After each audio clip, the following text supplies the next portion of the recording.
പോലീസിനെയും ആഭ്യന്തരമന്ത്രിയെയും സാമൂഹ്യ മാധ്യമങ്ങളിലൂടെ അധിക്ഷേപിച്ച കേസിൽ അറസ്റ്റിലായ അർജുൻ നായങ്കിയെ കണ്ണൂർ സൈബർ പോലീസ് 3 ദിവസത്തെ കസ്റ്റഡിയിൽ വാങ്ങി.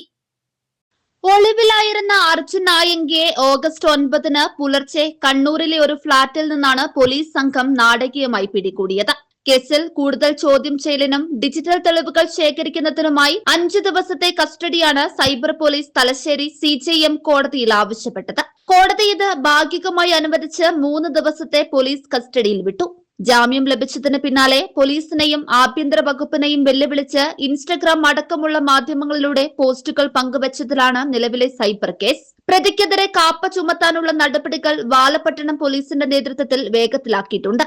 കൂടാതെ എറണാകുളം, കോതമംഗലം, ഊന്നുകൽ സ്റ്റേഷനുകളിൽ രജിസ്റ്റർ ചെയ്ത ഭീഷണിപ്പെടുത്തൽ കേസുകളിലും ഇയാളെ കസ്റ്റഡിയിൽ വാങ്ങാൻ പോലീസ് അപേക്ഷ നൽകും. News desk 99 news Kannur. നമസ്കാരം. 2026 പകുതിയിൽ ജെനിസിസ് ഏജ് കെയർ എത്തി നിൽക്കുമ്പോൾ ഇതിന്റെ 1ാം ഘട്ടം വളരെ സക്സസ്ഫുൾ ആയി കംപ്ലീറ്റ് ചെയ്യുവാൻ സർവശക്തനായ ദൈവം ഞങ്ങളെ സഹായിച്ചു. ചില മാസങ്ങൾ മാത്രമേ ആയിട്ടുള്ളൂ ജെനിസിസ് ഗാർഡിന്റെ പ്രവർത്തനങ്ങൾ ആരംഭിച്ചിട്ട്.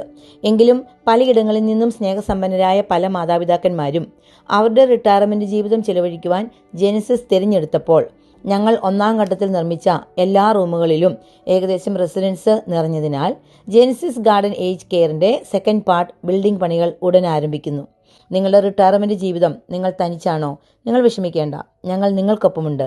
ഞങ്ങളെ കോൺടാക്ട് ചെയ്യുക.